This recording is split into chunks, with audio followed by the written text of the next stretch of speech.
Hello students, welcome back. Today in this video we will come to know about unification of Germany.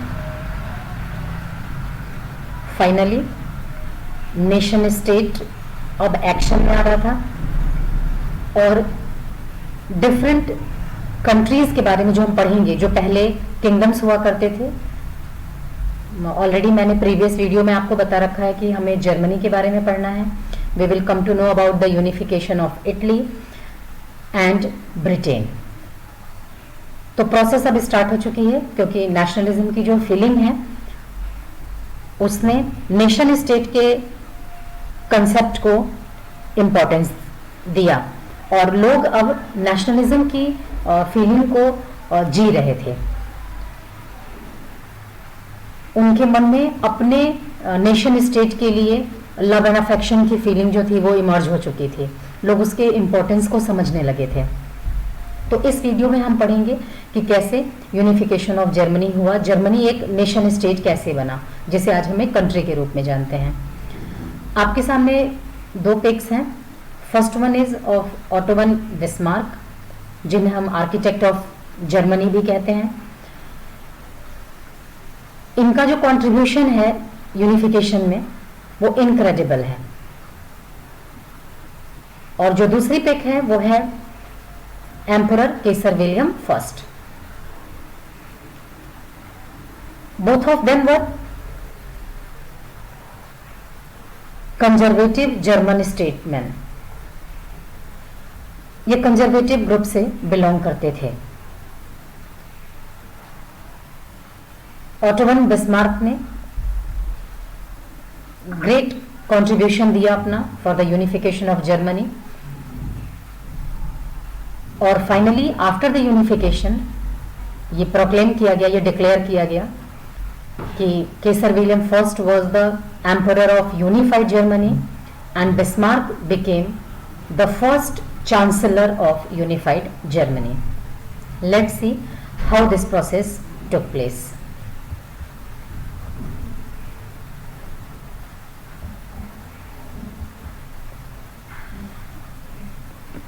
If you will see your NCERT book with this topic, the making Germany and Italy, page number 19, it is given.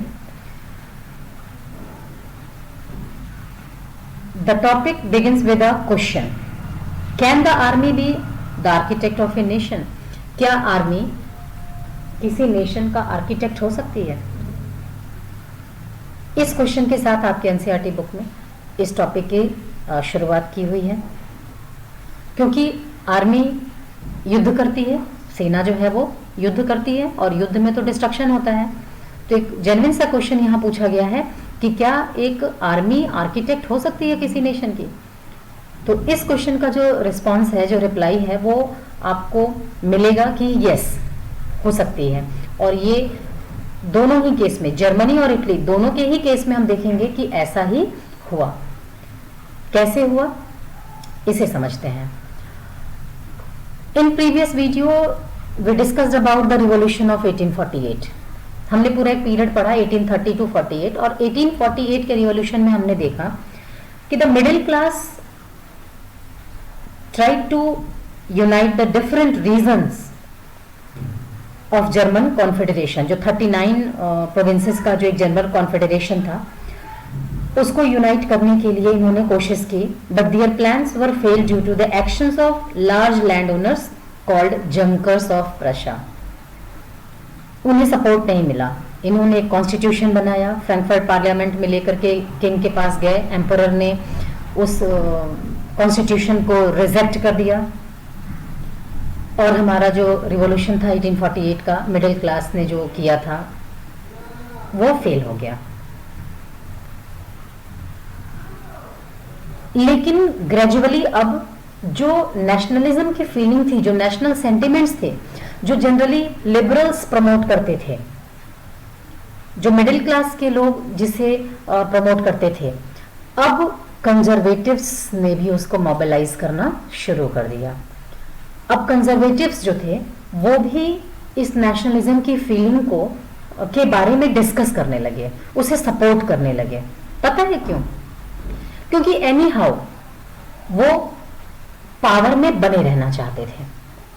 और उन्होंने जब इस बात को महसूस किया कि जो फीलिंग ऑफ नेशनलिज्म है, लिबरलिज्म है, लोगों के अंदर जो अवेयरनेस आ रही है, लोगों की जो डिमांड्स बढ़ रही हैं आए दिन, मोनार्की के खिलाफ जो उनके व्यूज आ रहे हैं, तो उनका केवल एक लक्ष्य था, they wanted to be in power, उन्हें पावर में रहना था। तो उन्होंने रास्ता निकाला कि अगर ऐसा है तो क्यों ना हम आगे बढ़ करके इस यूनिफिकेशन को कंप्लीट कर दें, इसकी जिम्मेदारी हम खुद ले लें। क्योंकि अगर ऐसा ये करते हैं तो आम पब्लिक की क्या डिमांड है, वो नेशन स्टेट चाहते हैं, वो एक कॉमन आइडेंटिटी की बेसिस पर अपना एक ज्योग्राफिकल रीजन चाहते हैं जहां उनका राजा उनकी नीड्स एंड एस्पिरेशंस को फुलफिल करता हो, उसे डोमिनेट ना किया जाए।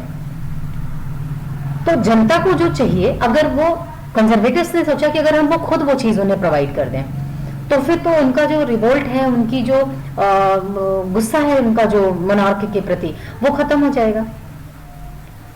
और इसी सोच के साथ from then Prussia took up the responsibility for national unification. ये काम प्रशा ने अपने अंडर में ले लिया कि अब जर्मनी का जो यूनिफिकेशन है, जो 39 कॉन्फेडरेशंस हैं, उनको यूनाइट करना है, लेकिन प्रशा के लीडरशिप में। और जो प्रशा का चीफ मिनिस्टर जो था वो था ओटो वन बिस्मार्क, और उसने इस जिम्मेदारी को उठाया। 3 wars over 7 years, 7 years के टाइम पीरियड में 3 महत्वपूर्ण डिसीजिव वॉर्स हुए, निर्णायक युद्ध हुए। किसके किसके साथ हुए?